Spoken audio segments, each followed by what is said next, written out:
जी नमस्कार, मैं हुकुम सिंह, छात्र काशी हिंदू विश्वविद्यालय। स्वागत करता हूं आप सभी का सीयूटी पीजी कॉन्सेप्ट बीएड के ऑनलाइन लर्निंग प्लेटफॉर्म पर। तो सभी प्यारे विद्यार्थियों का एक बार फिर से स्वागत है हमारे इस यूट्यूब चैनल पर। तो जैसा कि आपको पता है कि हम लोग हिंदी की वर्णमाला पढ़ रहे थे और कल आपने देखा भी होगा कि हम लोगों ने पहली क्लास में स्वर को डिस्कस किया था बहुत बेहतरीन तरीके से, और मैंने ये भी आपको बताया हुआ था कि यहाँ से कितने क्वेश्चन आपके एग्जाम में आते हैं और कितने और किस टाइप के क्वेश्चन आपके एग्जाम में बन सकते हैं, है ना। ये सारी चीजें हम लोगों ने डिस्कस की हुई थी। अब उसके आगे हम लोग डिस्कस करने वाले हैं। तो ये उससे पहले अगर आप इस चैनल पर पहली बार विजिट कर रहे हैं तो चैनल को सब्सक्राइब कर लीजिए, बेल आइकन प्रेस कर लीजिए, ताकि आने वाली क्लास की अपडेट आपके पास सही और सटीक समय से पहुंचती रहे। तो ये आपका COQP 05 की जो आप तैयारी कर रहे हैं, language BEd, Hindi English Sanskrit पूछा जाता है, मेरी फर्स्ट क्लास आपकी। और ये जो सेकेंड भी क्लास है ये हमारे जो यूट्यूब के विद्यार्थी हैं उनको भी मिलेगी, और हमारे जो पेड स्टूडेंट हैं उनको तो मिलेगी ही मिलेगी, रिकॉर्डेड भी मिलेगी, है ना। तो आप आज ये हमारी हिंदी की सेकेंड डेमो है, डेमो समझ लीजिए, सेकेंड क्लास समझ लीजिए। देखिए, आप विश्वास करिए, मैंने लगातार 4 से 5 सालों से आप बीएड लैंग्वेज के लिए आप सभी स्टूडेंट्स को गाइड कर रहा हूं। आपके जो सीनियर हैं उनसे भी पता कर लीजिए। कभी भी आप कंटेंट में कोई शक मत करिएगा, कोई टीचिंग स्किल में शक मत करिएगा। आप बस एक बार विश्वास करके जुड़ जाइए, फिर देखिए होता है क्या। ठीक है, तो आप हमारे CUT बीएड कॉन्सेप्ट अगर तैयारी कर रहे हैं बीएड की, तो हमारे ऐप को डाउनलोड करते हैं CUT कॉन्सेप्ट। अगर कोई भी क्वेरी है तो आप 9651222407 में आप क्या कर सकते हैं, कॉल या मैसेज कर सकते हैं। और ये आपका बैच चल रहा है sure selection batch. Sure selection batch ये गारंटी है सबसे कम फीस पे, नॉमिनल फीस पे आपको ये पूरा बैच दिया जा रहा है। और पूरा इसके साथ साथ इसके बैच परचेज करने के बाद फिर आपको एक भी रुपए लगाने की जरूरत नहीं है। मतलब टेस्ट सीरीज हो गया, आपका PYQ हो गया, डिटेल्ड एनालिसिस हमने 2026 का भी किया है, तो आपको सब कुछ इस बैच में मिलने वाला है। Live test series, class notes, PDF, doubt session और प्रॉपर गाइडेंस। और प्रॉपर गाइडेंस के लिए तो आप टेंशन मत लीजिए, मैं आपके साथ हमेशा खड़ा रहता हूं, ये आपको पता है। तो हमारे CUT कॉन्सेप्ट ऐप को डाउनलोड करिए, वहां पर ये COQP 03, 4, 5 और 6 हमारे बैचेज अभी रन कर रहे हैं, तो इनरोल हो जाइए। देखिए, बाद में जुड़ने से अच्छा है कि पहले जुड़ जाइए। पहले जुड़ने से क्या होगा कि आपको लाइव क्लासेस मिलेंगी, आप अपने डाउट को मेरे साथ शेयर कर सकेंगे, और मैं आपके जो आपका डाउट होगा मैं उसको अच्छे से क्या क्लियर कर पाऊंगा। आज नहीं तो कल आपको जुड़ना ही है, तो इससे अच्छा है कि पहले ही जुड़ जाए, है ना। देर से फिर कुछ मिलने वाला नहीं होता है। तो आपको ये पता है वर्णमाला हम लोग यहाँ से पढ़ चुके हैं, स्वर पूरा पढ़ चुके हैं। अब हम लोग आज की क्लास में डिस्कस करने वाले हैं व्यंजन को।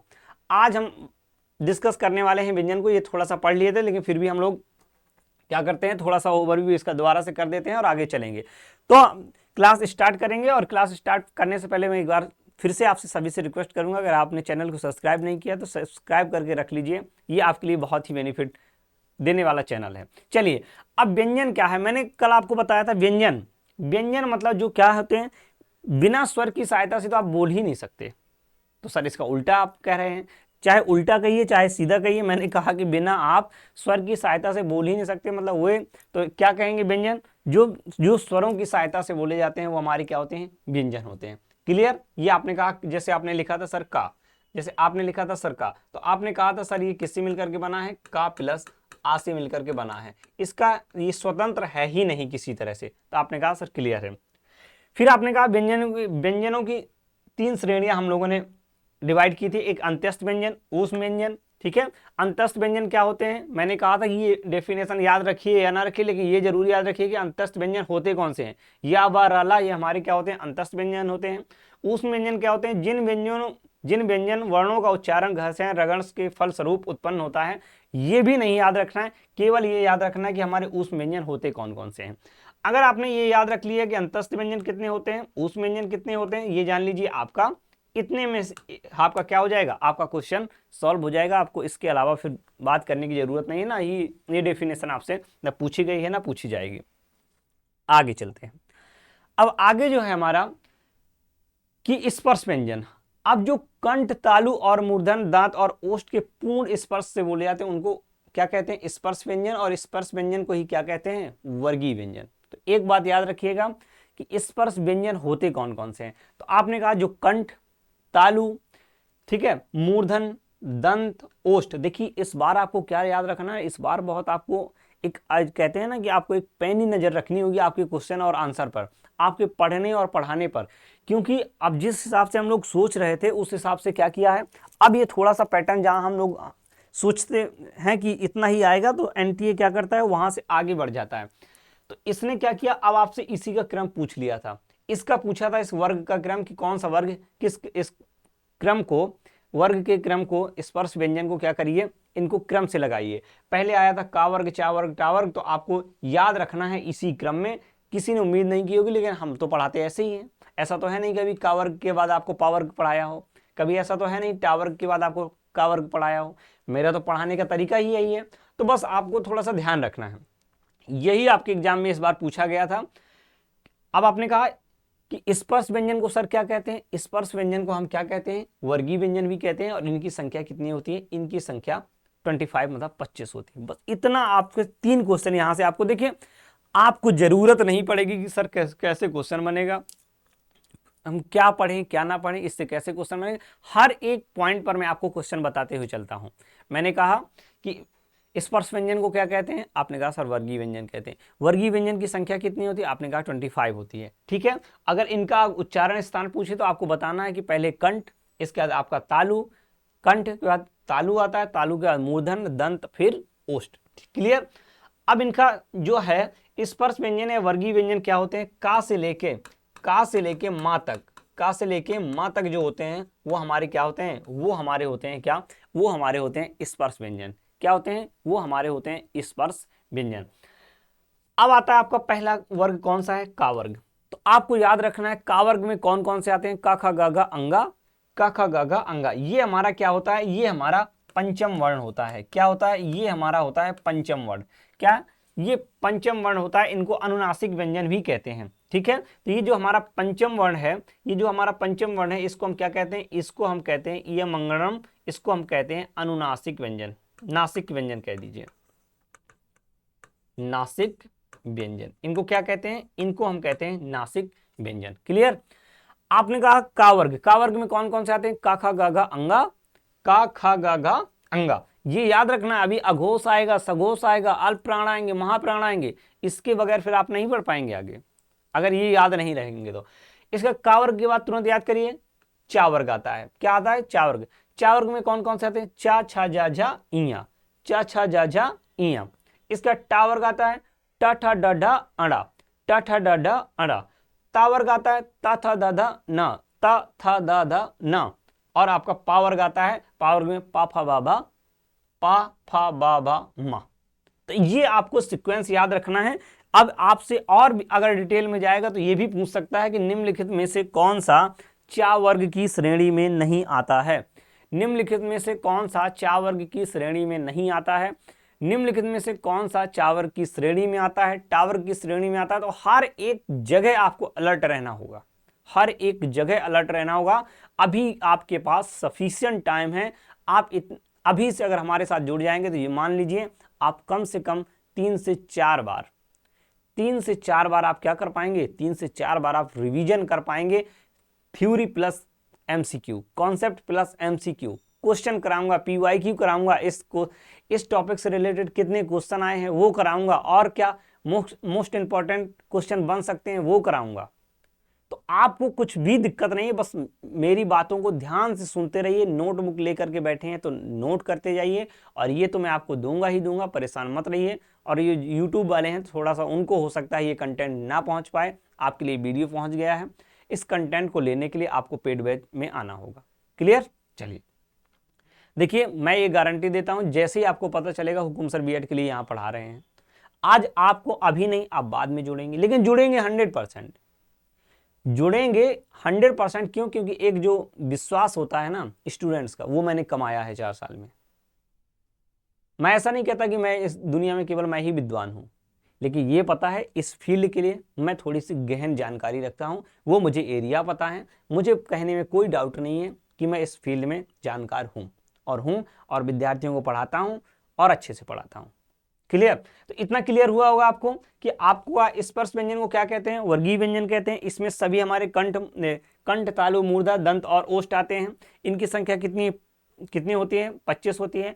अगर आपसे पूछे कि इसमें स्पर्श व्यंजन में कितने वर्ग होते हैं, अब आपसे वर्ग भी पूछ सकता है कि इनके स्पर्श व्यंजन है वर्गीय व्यंजन में कितने वर्ग होते हैं, वर्गीय व्यंजन है तो कितने वर्ग हैं, तो आप कहेंगे कितने वर्ग हैं भैया, आप कहेंगे 5 वर्ग है। कौन कौन से वर्ग, का वर्ग, चा वर्ग, टा वर्ग, ता वर्ग और पा वर्ग। कितने व्यंजन है, कितने वर्गीय व्यंजन है, आपने कहा वर्गीय व्यंजन तो सर 25 है, इनके वर्ग कितने हैं, 5 वर्गों में इसको डिवाइड किया गया है। जो पंचम वर्ण होता है उसको हम नासिक व्यंजन कहते हैं। का वर्ग पहले आता है, का वर्ग में क ख ग घ अंगा आता है, का वर्ग के बाद आता है हमारा चा वर्ग, च छ ज ज इया आता है, चा वर्ग के बाद आपका आता है टा वर्ग, ता था टा ठा डा डा अड़ा आता है, इसके बाद आता है ता वर्ग, ता था दा धा ना आता है, पा फा बाबा मा आता है या। अब आपको याद रखना है कि जो हमारा का वर्ग होता है वो किससे बोला जाता है, का वर्ग कंठ से, का वर्ग कंठ से। अकुह विसर्जा नाम कंठा, अकुह विसर्जा नाम कंठा। तो हमारा जो अकुह विसर्जा नाम कंठा है वो किससे बोला जाता है, मतलब का वर्ग जो है हमारा कंठ से बोला जाता है। का वर्ग के बाद हमारा कौन सा आता है, चा वर्ग, चा वर्ग में च छ ज ज ई आता है। इचू यसा नाम तालु, तो ये इचू यसा नाम तालु का मतलब क्या है, इचू यसा नाम तालु का मतलब है कि सर च छ ज ज इया, इचू यसा नाम तालु, ई और या और ये सा, ये हमारे किससे, अभी मैं आपको लिखवाऊंगा ये सब, ये हमारे किससे बोले जाते हैं, ये हमारे बोले जाते हैं किससे, तालु से। कंठ से पता चल गया का वर्ग, तालु से पता चल गया चा वर्ग। अब आता है टा वर्ग, टठा डडा अड़ा, बोलिए टठा डडा अड़ा, ये किससे बोला जाता है, मूर्धन्य से, टठा डडा अड़ा, टठा डडा अड़ा मूर्धन्य से बोला जाता है। अब ता वर्ग ता था ददा ना, ता था दा ना, तो दंत से है ना, दंत से।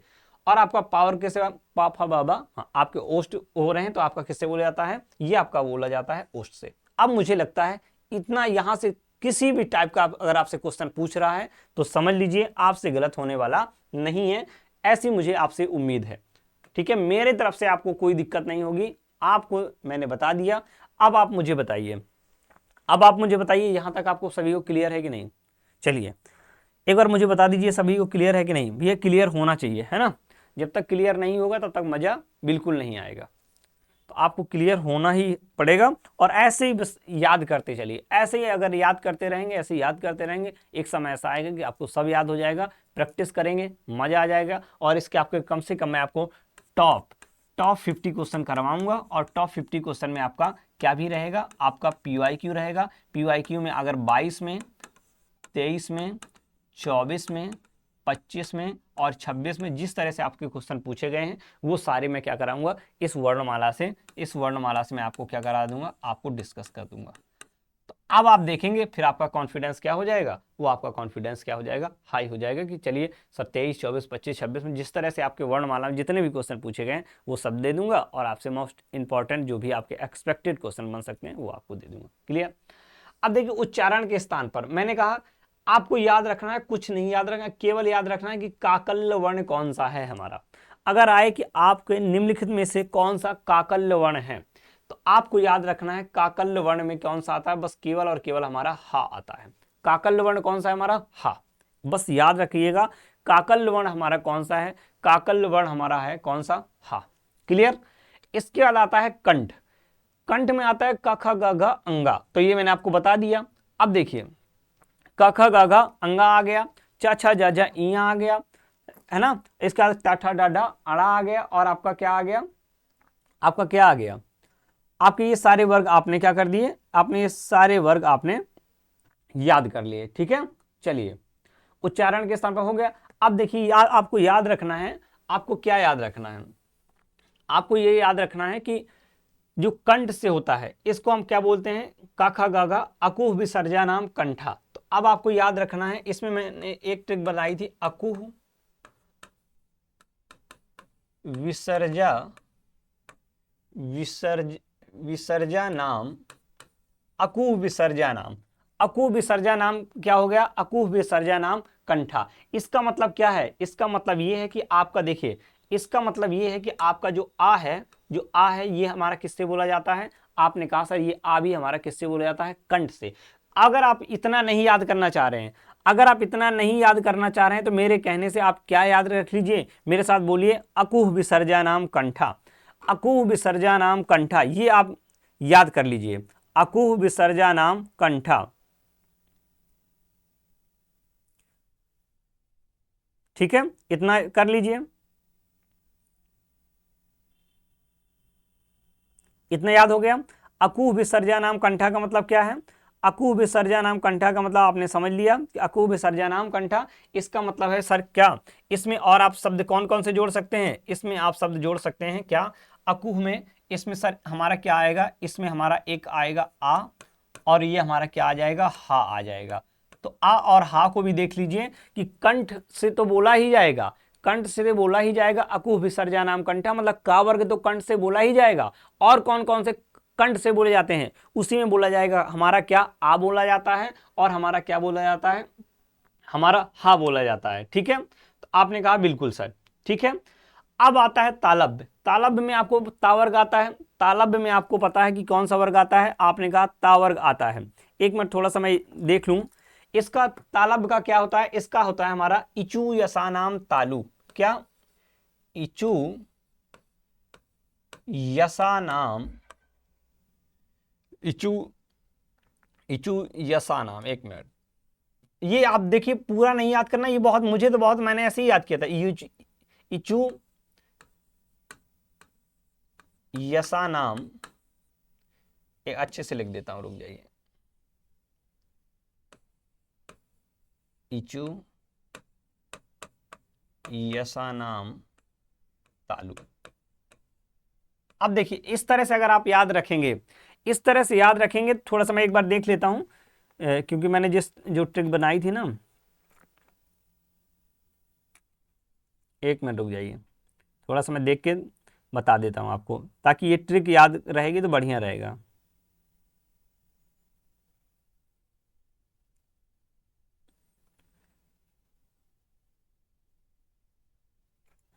चलिए, क्योंकि मैंने जिस हिसाब से याद किया है, मैं चाहता हूं कि आप भी क्या करिए, आप भी मेरी तरह ही याद करिए। अगर आप मेरी तरह याद करेंगे तो आपको मजा आ जाएगा, इस बात की गारंटी है।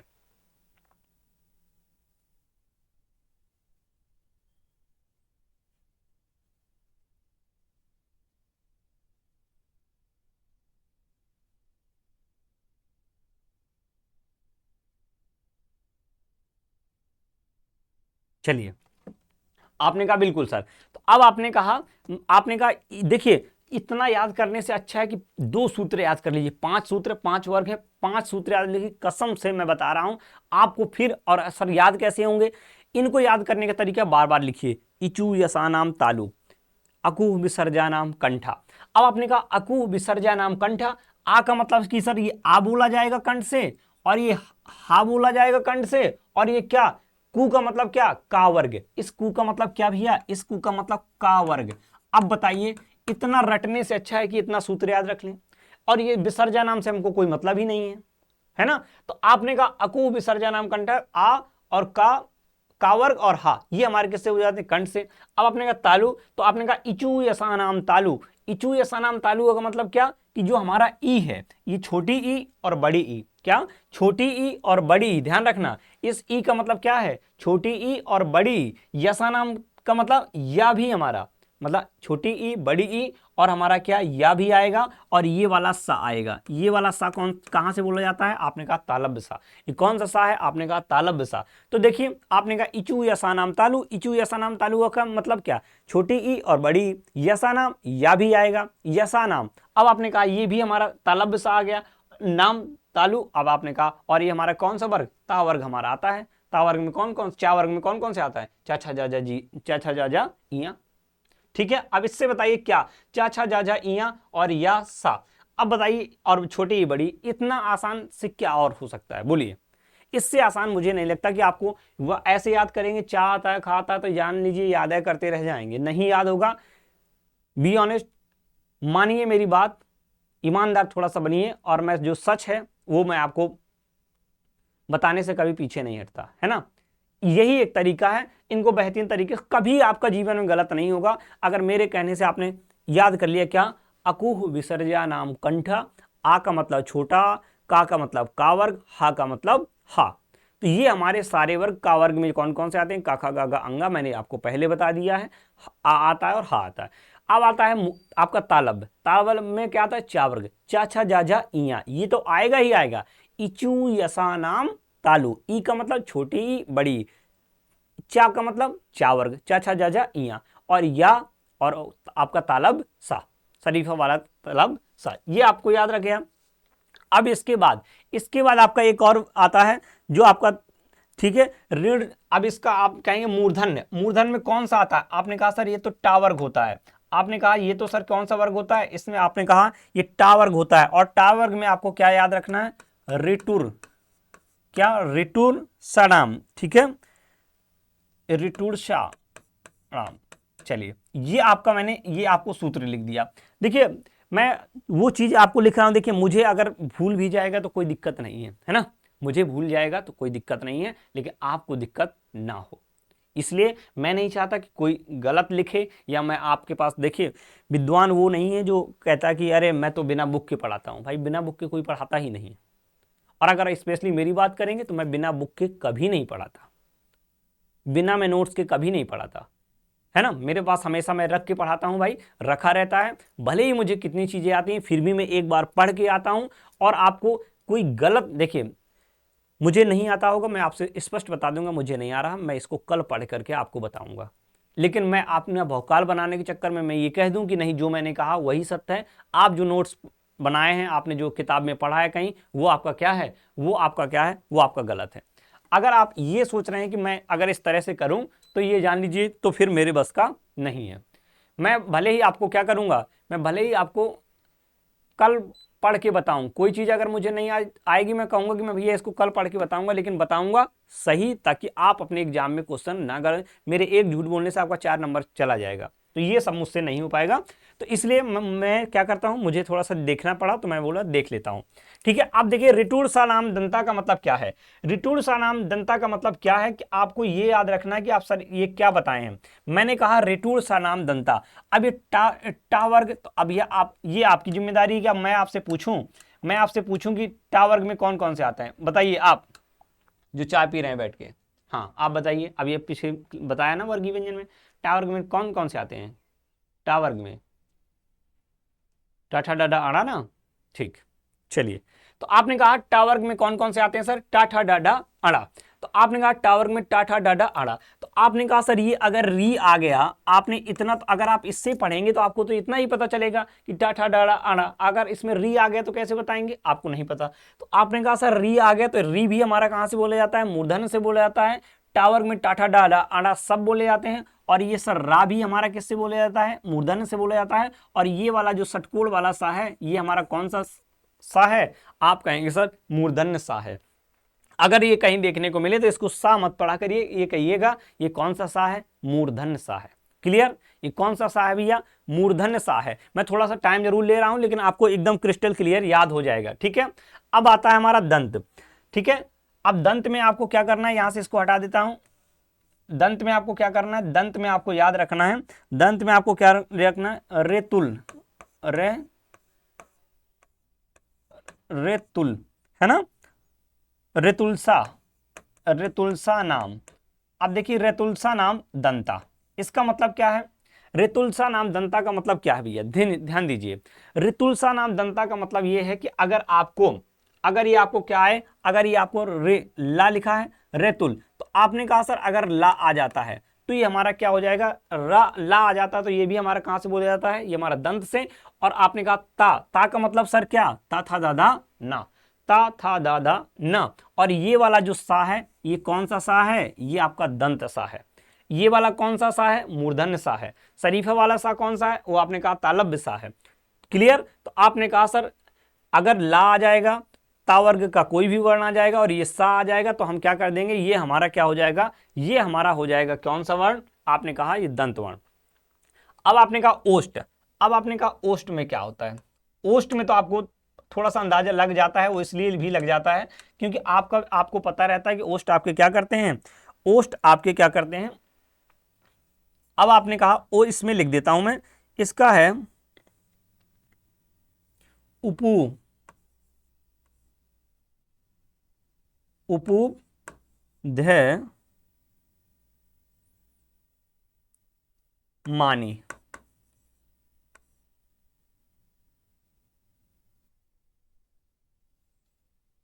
या नाम।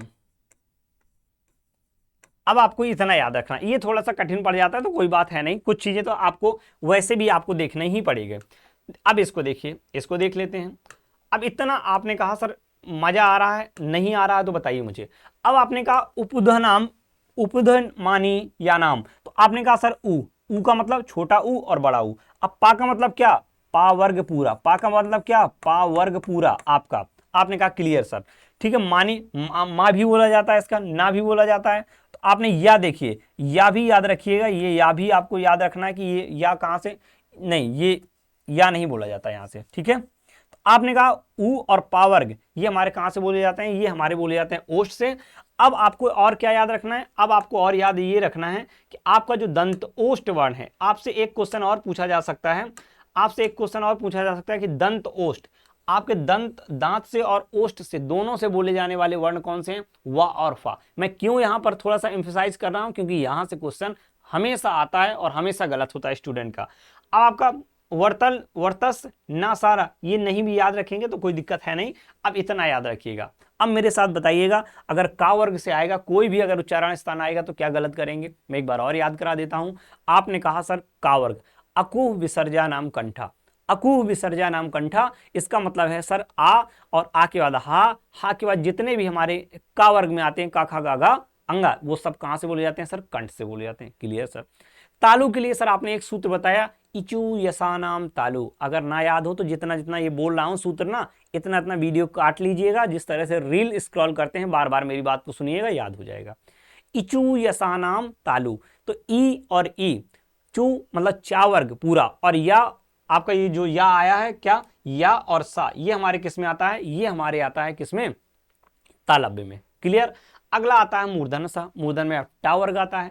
टा वर्ग में आपको मैंने बताया रिटुर सा नाम दंता, रिटुर सा नाम दंता, रिटुर तो आपने कहा री, और टा वर्ग में टाठा डाडा अड़ा जो भी आता है, और आपने कहा रा, और ये हमारा क्या हो जाएगा, ये हमारा मूर्धन सा हो जाएगा। अब आपने कहा सर दंत, दंत में ता वर्ग आता है, ता था दादा ना, तो आपने कहा रे तुलसा नाम दंता, रे तुलसा नाम दंता, ला तो आपने कहा ला और ता वर्ग, और आपने कहा ये वाला सा, ये हमारा क्या हो गया, दंत से हो गया। आपने कहा ओष्ठ से, ओष्ठ से पाफा बाबा माँ, अब तो ये तो पता है जिसमें ओष्ठ सटता है ये तो आप जान जाते हैं, पाफा बाबा माँ, और इसमें क्या आप ऊ याद रखिएगा ऊ। क्लियर। दंत ओष्ठ वर्ण कौन कौन से हैं, वा और फा, व फा याद रखिएगा, वा फा, दंत और ओष्ठ से बोले जाने वाले वा फा, व फा, ठीक है। और आपको अब मुझे उम्मीद है कि अब आपको भैया एकदम क्रिस्टल क्लियर समझ में आया गया होगा।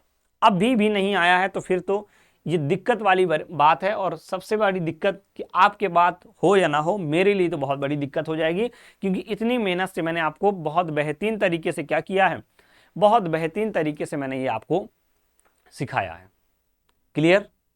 ईमानदारी से बताइए, अगर पसंद आ रहा तो एक बार लाइक कर दीजिए। इसी तरह से इसी अंदाज में हर एक टॉपिक, अभी तो आपका इंग्लिश का जो एक बैकबोन चैप्टर होता है सब्जेक्ट वर्ब एग्रीमेंट, कल लेके आने वाला हूं, कल आपको लेकर के आने वाला हूं सब्जेक्ट वर्ब एग्रीमेंट, देखेंगे कितना मजा आएगा, मजा आ जाएगा एकदम, आपको लगेगा कि हाँ वास्तव में किसी ने पढ़ाया है।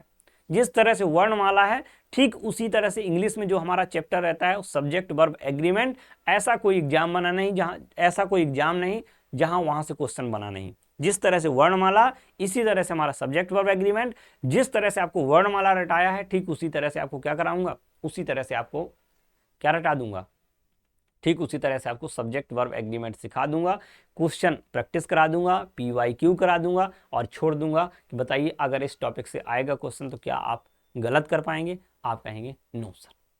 क्लियर। अब देखिए मैंने आपको बेहतरीन एक चित्र बना दिया है। अब आपने कहा कि ये देखिए वर्णों का उच्चारण स्थान, तो आपने कहा ये मंगलम, ये आ अंगा, ये सब हमारे क्या है, नासिक व्यंजन है, ये याद रखिएगा भैया। ये मैंने आपको बताया है कि पंचम वर्ण जो होता है वो हमारा क्या नाक से बोला जाता है, नाक से बोला जाता है, तो इसका मतलब क्या, ये हमारे क्या है, नासिक व्यंजन है, नाक से बोले जाने वाले। अंगा है, अंगा आ अड़ा नामा, ठीक है। अब आपने कहा दंत, दंत से ऋतुलसा नाम दंता, ऋतुलसा नाम दंता याद करिए, ऋतुलसा नाम दंता, ता सा, ये कौन सा सा है, आपने कहा दंत सा।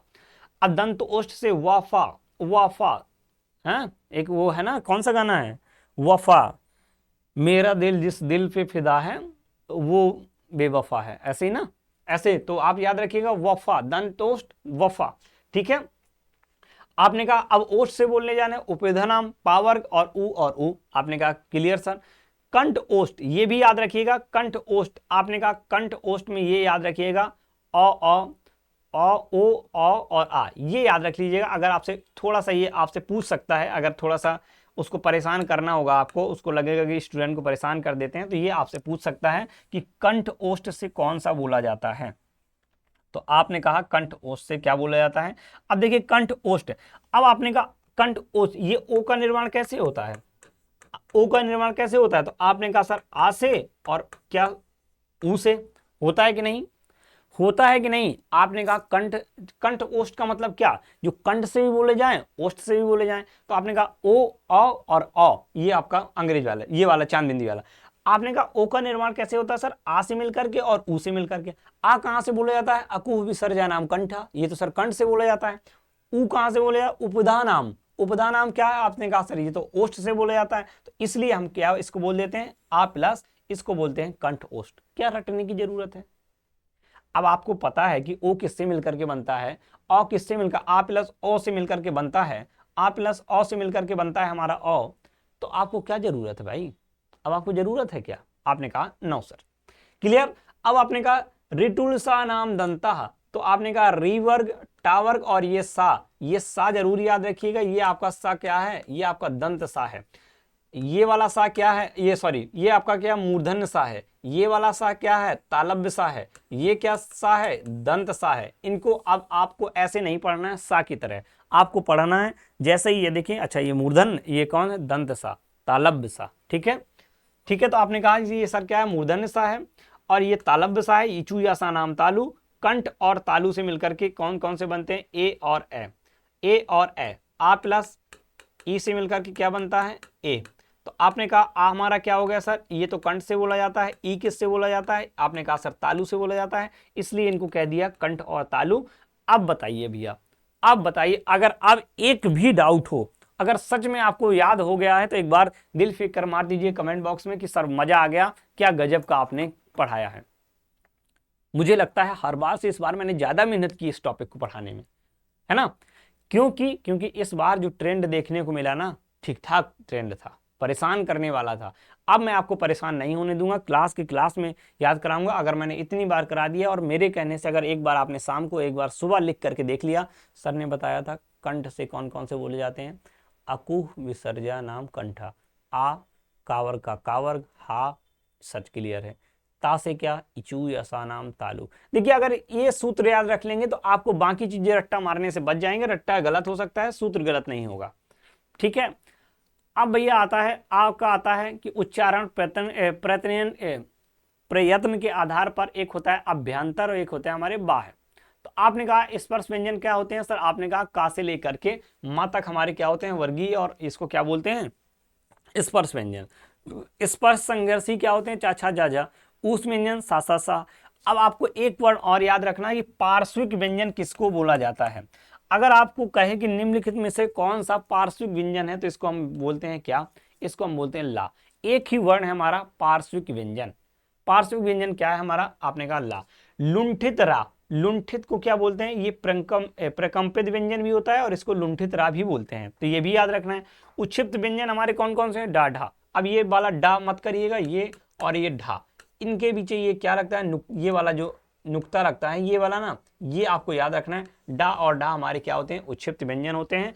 अंतस्थ व्यंजन क्या होते हैं, अंतस्थ यावा राला होना चाहिए। और अनुनासिक तो ये मंगनम, मतलब पांचवा वर्ण जो होता है वर्गीय व्यंजन का, वो हमारा क्या होता है, अनुनासिक व्यंजन होता है, ठीक है।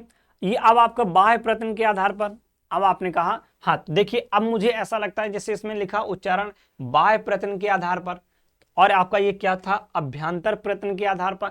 तो आपसे मुझे ऐसा लगता है कि अगर एनटीए जिस तरह से हमसे ये पूछ सकता है कि इनके वर्ग को क्रम में लगाओ, का वर्ग के बाद क्या ता वर्ग, फिर टा वर्ग, इस तरह से अगर आपसे लगवा सकता है, तो ये भी पूछ सकता है कि निम्नलिखित में से कौन से अभ्यंतर व्यंजन है, अभ्यंतर प्रयत्न के आधार पर और बाह्य प्रयत्न के। तो आपने कहा अभ्यंतर के अंदर क्या आता है, स्पर्श व्यंजन, स्पर्श हो गया, संघर्षी हो गया, ऊष्म संघर्षी, पार्श्विक, लुंठित रा, और अनुनासिक और अंतस्थ हो गया। अब उच्चारण के बाह्य प्रयत्न के आधार पर एक हमारा होता है घोष। क्या होता है? घोष। और इसी को याद रखना है, घोष को ही हम क्या बोलते हैं? घोष को ही हम क्या बोलते हैं? सघोष बोलते हैं। घोष बोलूं मैं या सघोष बोलूं, इसका मतलब क्या? प्रत्येक वर्ग के तीसरे, चौथे और पंचम वर्ण, ध्यान रखिएगा, तीसरे, चौथे और पंचम वर्ण, और सभी स्वर भी है। देखिए सभी स्वर, द्विगुण व्यंजन, या व रा, या व रा को क्या कहते हैं? बोलिए, या व रा को क्या कहते हैं? अंत्यस्थ व्यंजन या ऊष्म व्यंजन? तो आपने कहा सर अंत्यस्थ व्यंजन। देखिए कितना मजा है, कितना बेहतरीन तरीके से मैंने इसको डिजाइन किया। मैंने कहा घोष क्या है, तो आप याद रखिए मैं घोष कहूं या सघोष कहूं, ध्यान रखिएगा, घोष कहूं सघोष कहूं। प्रत्येक वर्ग का सर तीसरा वर्ण, प्रत्येक वर्ग का सर तीसरा वर्ण, चतुर्थ वर्ण और पंचम वर्ण। सर तीसरा वर्ण, चौथा वर्ण और आपका सर पंचम वर्ण, प्रत्येक वर्ग का। आपने मैंने अब वर्ग बनाया, अगर किसी ने कह दिया कि सर कौन सा वर्ग, तो कान के नीचे थप्पड़ मारूंगा एक। मैंने कहा का वर्ग, तो का वर्ग में का खा का गंगा आता है, तो मैंने कहा प्रत्येक वर्ग का, चाहे का वर्ग, चा वर्ग, टा वर्ग, कोई भी वर्ग हो, उसका प्रत्येक वर्ग का तीसरा, चौथा, पंचम वर्ण प्लस सभी स्वर। अब सभी स्वर का मतलब क्या? जो हमारे क्या होते हैं, सभी स्वर कितने हैं? तो आपने कहा सर सभी स्वर जो है हमारे ये 11 हैं। आपने कहा बिल्कुल सही। इसके बाद अगर मैं सीधा एक शब्द में लिख दूं, एक शब्द में लिख दूं क्या? द्विगुण व्यंजन। द्विगुण व्यंजन आपने डाढ़ा पर पढ़ा था, और आपने मैंने सीधे कहा यहां पर क्या? अंत्यस्थ व्यंजन।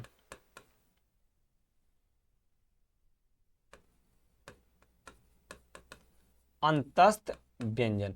अब अंतस्थ व्यंजन में आपको याद रहना चाहिए कि हमारे क्या है, क्या है हमारे? या व राला। बताइए कितना बेहतरीन तरीके से समझ में आ रहा है भाई, मुझे तो मजा आ रहा है। और देखिए जिस दिन मुझे पढ़ाने में मजा आ जाता है, मैं समझ जाता हूं कि स्टूडेंट को 100% मजा आया होगा।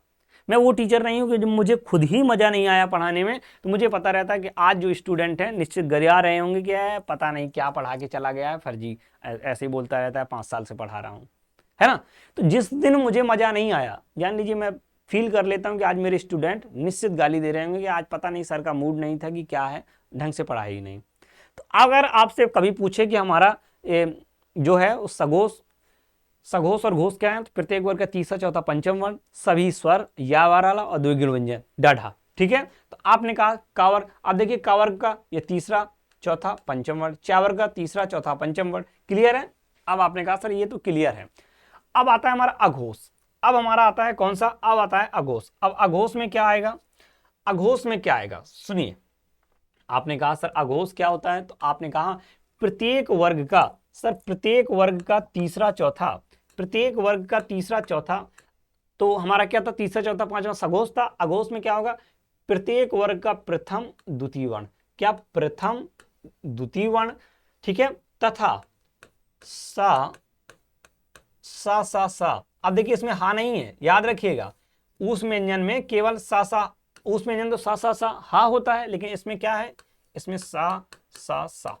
तो आपने कहा कि प्रत्येक वर्ग का पहला, दूसरा और क्या हमारे ऊस व्यंजन, ये हमारे सब क्या होते हैं? ये हमारे अघोष होते हैं। क्या होते हैं भैया? ये हमारे अघोष होते हैं। तो ये याद रखिएगा, ये प्रत्येक वर्ग का ये पहला है, दूसरा है, पहला है, दूसरा है, पहला है, दूसरा है, और हमारे क्या ऊस व्यंजन भी रहते हैं, सा सा सा हा नहीं रहता, इतना याद रखिएगा।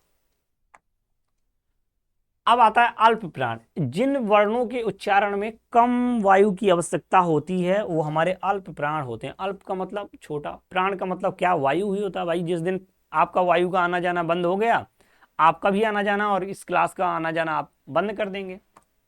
अगर मान लीजिए जिस दिन आपकी वायु का आना जाना बंद हो गया, है ना, जिस दिन आपकी इस वायु का आना जाना बंद हो गया, उस दिन क्या करेंगे आप? बोलिए, उस दिन आप क्या करेंगे? उस दिन आपका भी क्या हो जाएगा? आना जाना बंद हो जाएगा। तो आपने कहा बिल्कुल सर। अल्प प्राण का मतलब जिन वर्णों के उच्चारण में कम आवश्यकता होती है वायु की, वो हमारे अल्प प्राण होते हैं। प्रत्येक वर्ग के अल्प प्राण, देखिए जैसे ही आपके अल्प प्राण की बात होगी भैया, अल्प प्राण इसकी बात होगी, तो आपको तुरंत याद रखना है कि प्रत्येक वर्ग का पहला, तीसरा, पंचम वर्ण, पहला, तीसरा, पंचम वर्ण, ठीक है, सभी क्या? अंतस्थ व्यंजन। अंतस्थ व्यंजन अब मैं बताऊंगा नहीं अंतस्थ व्यंजन क्या, तुरंत अपनी कॉपी में लिखिए अंतस्थ व्यंजन, और प्लस सभी स्वर, सभी स्वर कितने हैं 11। और द्विगुण व्यंजन में क्या आता है तथा डा, तथा क्या डा। ठीक है, ये आपका क्या आ जाएगा, ये हमारे अल्प प्राण होते हैं भैया, याद रखना। ये हमारे अल्प प्राण होते हैं कि आपके प्रत्येक वर्ग का पहला तीसरा पंचम वर्ण, प्रत्येक वर्ग का पहला तीसरा पंचम वर्ण, सभी स्वर और डा हमारे ये क्या होते हैं अल्प प्राण होते हैं। देखिए ये आपका लिखा है प्रत्येक वर्ग का तीसरा, सभी वर्ग लिखे हैं भैया, और सभी वर्ग आपको याद रखना है किस वर्ग में कितने वर्ण आते हैं, कौन सा वर्ग आता है। आगे चलते हैं। महाप्राण कहता है वायु की आवश्यकता होती है तथा मतलब इसमें क्या होगी, वायु की अधिक आवश्यकता होगी। महाप्राण का मतलब क्या, महा मतलब महान मतलब ज्यादा ना, तो जब आपको अधिक आवश्यकता होगी किसकी, वायु की, जब बहुत अधिक आवश्यकता होगी वो हमारे क्या होते हैं महाप्राण होते हैं। अब इसमें उसमें तो देख लिया आपने प्रत्येक वर्ग का पहला तीसरा पंचम वर्ण। अब इसमें क्या होगा, प्रत्येक वर्ग का दूसरा चतुर्थ व्यंजन और आपका प्लस ऊष्म व्यंजन। ऊष्म में अगर मैं लिख दे रहा हूं तो भैया आप मुझे बताने की जरूरत नहीं होनी चाहिए बाबू सोना, है ना। तो आपने कहा और इसमें क्या आ जाएगा, ये देखिए द्विगुण व्यंजन ये होता है और इसमें उसमें डा आ रहा था, इसमें क्या आ जाएगा ढा आ जाएगा। तो आपने कहा ये हमारे क्या हो गए, ये हमारे सर क्या हो गए, ये हमारे हो गए महाप्राण। उसमें अंतस्थ व्यंजन आ रहे थे, इसमें ऊष्म व्यंजन आ गए, उसमें डा आया था, इसमें द्विगुण व्यंजन में इसमें ढा आ गया। तो आपने कहा प्रत्येक वर्ग का दूसरा चतुर्थ। तो भैया अब मुझे नहीं लगता, अब क्या बताइए, अब भैया आप लोग ईमानदारी से बताइए क्या आप ये भूल पाएंगे, अब क्या आप भूल पाएंगे ये, है ना। अगर भूल जा रहे हैं तो आपको उनकी कसम है जिसको आप सबसे ज्यादा चाहते हैं, आपको उनकी कसम है अगर आप भूल गए इसको। सघोष में मैंने क्या लगाया था, सघोष बोलूं मैं या घोष बोलूं, तो आपने कहा था तीसरा चौथा पंचम वर्ण, सभी स्वर और अंतस्थ व्यंजन, और इसमें आपका क्या आया था, और आपने कहा था द्विगुण व्यंजन। द्विगुण व्यंजन में डा और ढा जो था ये भी हमारे किस में था, घोष में था। अघोष में मैंने क्या कहा, प्रत्येक वर्ग का पहला दूसरा और आपका क्या ऊष्म व्यंजन, ये आपका क्या हो गया अघोष हो गया। अल्प प्राण में कहा पहला क्या प्रत्येक वर्ग का प्रथम तृतीय और पंचम वर्ण, अंतस्थ व्यंजन या व रला, और आपका क्या सभी स्वर, और ये वाला डा हमारा किस में आता है, ये हमारा था अल्प प्राण में आता है। आपने कहा बिल्कुल सही। महाप्राण में द्वितीय और चतुर्थ, प्रत्येक वर्ग का दूसरा और चौथा वर्ण, और ऊष्म व्यंजन के बाद ये क्या आ जाएगा ढा आ जाएगा। अब भैया बताइए, इतना अगर आपको बेहतरीन तरीके से कोई पढ़ा सकता है तो बताइए। मजा आ गया, मुझे तो भाई मजा आ गया, और मुझे जब मजा आ जाता है ना मैं समझ जाता हूं कि भैया हमारे जो विद्यार्थी हैं उनको मजा तो क्या 110% मजा आया ही होगा। इफ और बट की कोई बात ही नहीं है, मजा मतलब आए। मजा का मतलब क्या, मजा का मतलब हम लोग कोई खेल थोड़ी खेल रहे हैं, है ना, कोई ऐसा काम थोड़ी कर रहे हैं जिसमें मजा आना चाहिए। मजा का मतलब रस, आनंद की अनुभूति हो, वाह सर दिल खुश हो जाए क्या पढ़ाया है ना। अब इतनी बार मैंने चीजें बोल दी, इतनी बार चीजें आपको कह दी कि आपको याद होना स्वाभाविक है। अब आपकी रिस्पॉन्सिबिलिटी क्या है, अब आपकी रिस्पॉन्सिबिलिटी है कि जितनी बार आप लिखेंगे अल्प प्राण तो आप लिखेंगे प्रत्येक वर्ग का पहला तीसरा पंचम वर्ण। अच्छा, प्रत्येक वर्ग कौन कौन से होते हैं, का वर्ग, ता वर्ग, टा वर्ग, ये वर्ग, ये वर्ग, ऐसे करिए लिखिए उसको। अच्छा सर ने बताया था घोष सघोष उसी को बोलते हैं, तीसरा चौथा पंचम वर्ण बताया था, उसमें अंतस्थ व्यंजन बताए थे। अंतस्थ व्यंजन कौन होते हैं, यावा रला होता है। द्विगुण व्यंजन बताए थे सर ने, द्विगुण व्यंजन डाढ़ा होता है। अगर इस तरह से आप रफ लिखेंगे, लिख लीजिए CUT B.Ed language COQP 05 practice notebook, 20 रुपए वाला एक नोट ले लीजिए, उसको 10 बार लिखिए। वर्णमाला जब भी पढ़िए पढ़ते रहिए, लिखते रहिए। अल्प प्राण लिखना है, प्रत्येक वर्ग लिखना है, ये लिखिए वो लिखिए, लिखते रहिए बबुआ। चाहते हैं कि एडमिशन हो जाए तो करना पड़ेगा।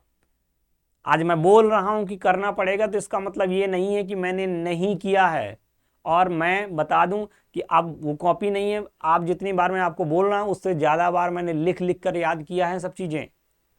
समझिए मेरी बात को, मेरे जज्बातों को, मेरी भावनाओं को। मैं इस फील्ड में आया हूं, इस फील्ड में लड़ा हूं, इस युद्ध को मैंने देखा है, चुना है, इसलिए मैं आपको वो बात बता पा रहा हूं जो सत्य है। जिसने कभी एग्जाम ही नहीं दिया, जिसने कभी B.Ed ही नहीं किया, रेगुलर कर लिए कहीं से भी, पता ही चला कि एग्जाम देने गए हैं, एग्जाम में भी एक पेपर का 2000 रुपए दे दिए और कॉपी लिखवा लिए, वो आपको क्या बताएगा। मैं महान नहीं हूँ, ये मैं अभी भी कह रहा हूँ, मैं महान नहीं हूँ, लेकिन मुझे इस BHU B.Ed करने से जो चीज़ें सीखने को मिली, मुझे लग रहा है कि जो रेगुलर B.Ed नहीं करते वो शायद कभी सीख पाएंगे। B.Ed मतलब मैं यहाँ से B.Ed करूँगा या वहाँ से, मतलब तो वही है, लेकिन यहाँ से मतलब कुछ और है। क्लियर? अब देखिए मैंने आपको बेहतरीन तरीके से आपको बना दिया है। आपको ये क्या बना दिया, अब आपको ये बना दिया है मैंने, शायद आपको नहीं दिख रहा हो तो मैं एक बार और थोड़ा सा जूम कर देता हूं। ये मैंने आपको बनाया है क्या, प्रतियोगी परीक्षाओं के लिए महत्वपूर्ण बिंदु, एक बार समराइज करने के लिए कि वहां मुझे समराइज ना करना पड़े, मैं यहां समराइज आपको कर देता हूं। मैंने कहा भाषा की सबसे छोटी लिखित इकाई, आपने कहा सर वर्ण। देखिए ये होता है पढ़ाने की टेक्निक, सब आपको समराइज कर दिया कि भाषा की सबसे छोटी लिखित इकाई क्या होती है, वर्ण होती है। क्या होती है भैया, ये आपकी वर्ण होती है। क्लियर? आपने कहा बिल्कुल। भाषा की सबसे छोटी मौखिक इकाई, अब ध्यान देखिए मैंने क्या पॉइंट लिखे, ये ध्यान रखिएगा और अपने एग्जाम में भी इनको याद रखिएगा। अगर कह दे कि भाषा की सबसे छोटी लिखित इकाई, क्या बाबू, लिखित इकाई, लिखित का मतलब लिखने से, और लिखेंगे कब, आपके पास जब वर्ण होंगे, तो आपने कहा वर्ण सर। भाषा की सबसे छोटी मौखिक इकाई, मौखिक का मतलब बोलते हैं, बोलने का मतलब क्या, ध्वनि। किससे बोलते हैं हम, ध्वनि से बोलते हैं, ध्वनि निकलती है, तो आपने कहा मौखिक इकाई क्या है सर, ध्वनि है। क्लियर? आपने कहा जो उच्चारण में स्वतंत्र हो स्वर कहलाते हैं। मानक हिंदी के अनुसार कुल स्वरों की संख्या, आपने कहा 11 सर, 11। उच्चारण के स्थान पर स्वरों की संख्या 10 मानी जाती है, गिरा को छोड़ करके। आप लेकिन जब आपको ऐसे नहीं पूछेगा, सीधे पूछेगा। आ को हम अंबर स्वर भी, अमत्त स्वर भी कहते हैं। जो स्वरों के उच्चारण में थोड़ी मावे, ये पता नहीं कुछ होगा, ये थोड़ी मावे, ये तो कुछ गलत लिख गया है इसको, ये तो पूरा कंप्लीट नहीं हुआ है। ठीक है, मुख्य पद से मिलने 43 वर्ण से मिलकर बचे द्विवेदी कदित सास के अनुसार, ये गलत, मतलब टाइप सही नहीं हुआ।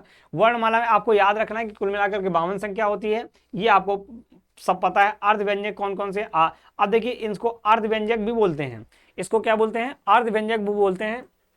किसको, अंगा को और आहा को, इसको हम बोलते हैं अनुस्वार, और इसको हम बोलते हैं क्या, विसर्ग बोलते हैं। हर्ष स्वर को एकमात्रक, दीर्घ को, ये सब आपको पता है, ये सारी चीजें मैंने आपको बता दी हैं। नागरी लिपि का दाहिनी बाएं हाथ से प्रस्तुत संख्या जब हलंत लिखा जाता है, तो ये सारी चीजें आप देख लीजिएगा एक बार।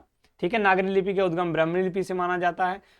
फा इसमें जिसमें नुक्ता लग जाता है, वफा, ये आपका फारसी का अक्षर होता है हिंदी स्वर में मिलने पर। ठीक है, और आपको ये चीजें देख लेनी है एक बार चीजें आपको देख लेनी है, मैंने बेहतरीन तरीके, ये आपका पूरा का पूरा वर्णमाला है। इसको चाहिएगा तो इसका पेज निकाल करके जहां आप टेबल बैठते हैं पढ़ने के लिए, उसको चिपका दीजिए, सब कुछ देखने को मिलेगा, है ना। देखने वालों ने क्या क्या नहीं देखा होगा, और मेरा दावा है कि तुमने मुझसा नहीं देखा होगा। मुझसा नहीं देखा होगा का मतलब क्या, मेहनत करता भी हूं और करवाता भी हूं। इन सबको बनाने में मेहनत लगती है, इन सबको ढूंढने में, कलेक्ट करने में मेहनत लगती है।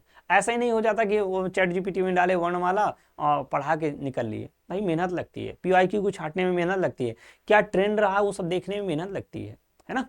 चलिए, ये सारी चीजें आपको बहुत बेहतरीन तरीके से मैंने यहां पर आपको एकदम से क्या कर दी हैं, एकदम से मैंने बेहतरीन तरीके से आपको क्या कर दिए हैं, बहुत बेहतरीन तरीके से डिजाइन कर दिए हैं। स्वर देखिए लिखा है, व्यंजन लिखा है, वर्ग लिखा है, कंठ वर्ण लिखा है, चा वर्ग में लिखा है तालव व्यंजन, टा वर्ग में मूर्धन व्यंजन, ता वर्ग में दंत व्यंजन, पा वर्ग में ओष्ठ व्यंजन, या वाला को अंतस्थ व्यंजन कहते हैं, सा को ऊष्म व्यंजन कहते हैं, छत्रज्ञा को संयुक्त व्यंजन कहते हैं। ठीक है, अच्छा ये शायद मुझसे छूट गया था, छत्रज्ञा को क्या कहते हैं, छत्रज्ञ स्रा को हम कहते हैं संयुक्त व्यंजन।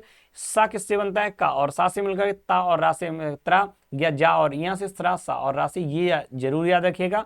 द्विगुण व्यंजन किसको कहते हैं, डा और ढा को, इसको उच्छिप्त व्यंजन भी कहते हैं। तो मैंने पूरा आपको क्या कर दिया, एक समराइज कर दिया, सब कुछ, each and everything is present, सब कुछ मैंने एक ही स्लाइड में क्या कर दिया, प्रेजेंट कर दिया। तो आई होप, अब आगे चलते हैं, आई होप कि ये आपको क्या लगी होगी, क्लास बहुत बेहतरीन लगी होगी। और मैं कहता हूं कि क्लास आपको बेहतरीन लगी होगी, क्यों, क्योंकि ये मुझे अंदर से फील करा रहा है कि मैंने बहुत अच्छा पढ़ाया। लगता तो सबको है, किसी को लगेगा मैंने गलत पढ़ाया, नहीं, लेकिन मुझे थोड़ा सा अलग टाइप की फीलिंग आती है जब मैं बहुत बेहतरीन तरीके से किसी चीज़ को पढ़ा पाता हूँ, समझा पाता हूँ। जिस दिन नहीं समझा पाता, पढ़ा पाता हूँ, उस दिन मुझे पता चल जाता है कि आज स्टूडेंट निश्चित तौर पर कहेंगे बड़का वो बना है। तो आप क्या करिए, डाउनलोड करिए हमारे सीयूटी कॉन्सेप्ट ऐप को। कहाँ से करेंगे आपको पता है, गूगल प्ले स्टोर से। अगर मैं कह दूंगा कि हाँ गूगल प्ले स्टोर से करना है तो कुछ लोग कहेंगे हाँ हम लोग जानते ही नहीं कि ऐप को कहाँ से डाउनलोड किया जाता है। तो कोई बात नहीं, जानते हैं आप लोग, मुझसे तो बहुत आगे हैं, है ना, मुझसे तो बहुत आगे हैं। तो ये हमारे बहुत सारे बैचेज चल रहे हैं, तो आपको ये देखने को मिलेगा, ई बुक भी मिलेगी, डेमो लेक्चर, और ये सारे कोर्सेज में आप इनरोल हो सकते हैं बहुत बेहतरीन तरीके से। सब्सक्राइब करिए, अगर इस चैनल पर पहली बार विजिट कर रहे हैं तो क्या करिए, चैनल को सब्सक्राइब कर लीजिए, बेल आइकन प्रेस कर लीजिए, क्योंकि ये पीजी बीएड ओरिएंटेड चैनल है। मतलब यहाँ पर आपको एक पर्सपेक्टिव टीचर, भावी शिक्षक बनाया जाएगा। आप कहेंगे सर भावी शिक्षक का मतलब क्या, बीएड कर लेंगे तो मास्टर बन जाएंगे क्या? तो बीएड नहीं करेंगे तभी मास्टर नहीं बनेंगे। तो मतलब मास्टर बनने के लिए आपको बीएड करना ही होगा। ये सारी बेहतरीन चीज़ें आपको मैंने क्या कर दी, बहुत बेहतरीन तरीके से आपको डिजाइन करके बता दी। इतना बेहतरीन तरीके से आई होप कि सब कुछ याद हो गया होगा। ये हमारा श्योर सिलेक्शन बैच चल रहा है, मात्र 2,999 रुपये इसकी फीस है, बहुत नॉमिनल फीस है, जहां पर आपको 4,999 फीस एक साल की रखी जाती है। और कंटेंट क्या दिया जाता है आप ही जानते हैं। उससे बेहतर है कि आप 2,999 में जुड़ जाइए, आज नहीं तो कल। बहुत कम फीस है, इसका बेनिफिट आपको 100% देखने को मिलेगा, और बेहतरीन तरीके से आपकी क्लासेस होंगी। PYQ, आपको PPT, क्वेश्चन प्रैक्टिस, सब कुछ दिया जाएगा भैया, सब कुछ। मतलब श्योर सिलेक्शन का मतलब है कि आप इसको करने के बाद आप अपने आप को उस जगह स्टैंड करेंगे जहां आप सोचते हैं। तो फिलहाल आज की वीडियो में इतना ही। कोई क्वेरी हो तो इस नंबर पर व्हाट्सअप कॉल कर सकते हैं, डाउनलोड कर सकते हैं, वहां पर सारे ऐप आपको दिख जाएंगे। तो मैं आपसे लेता हूं विदा, मिलूंगा आपसे नए क्लास में। और अब नया जो हमारा रण होगा वो होगा इंग्लिश का टॉपिक सब्जेक्ट वर्ब एग्रीमेंट, जहां से 2 से 3 क्वेश्चन आपके पूछे जाते हैं। तो फिलहाल आज की वीडियो में इतना ही, मिलूंगा फिर आपको नेक्स्ट वीडियो के साथ। तब तक बने रहिए आप सीयूटी कॉन्सेप्ट के साथ, हुकुम सर के साथ। और आप इस चैनल को सब्सक्राइब करिएगा। अगर वीडियो पसंद आया है तो वीडियो को शेयर करिए, लाइक करिए और चैनल को सब्सक्राइब करिए। जय हिंद, जय भारत।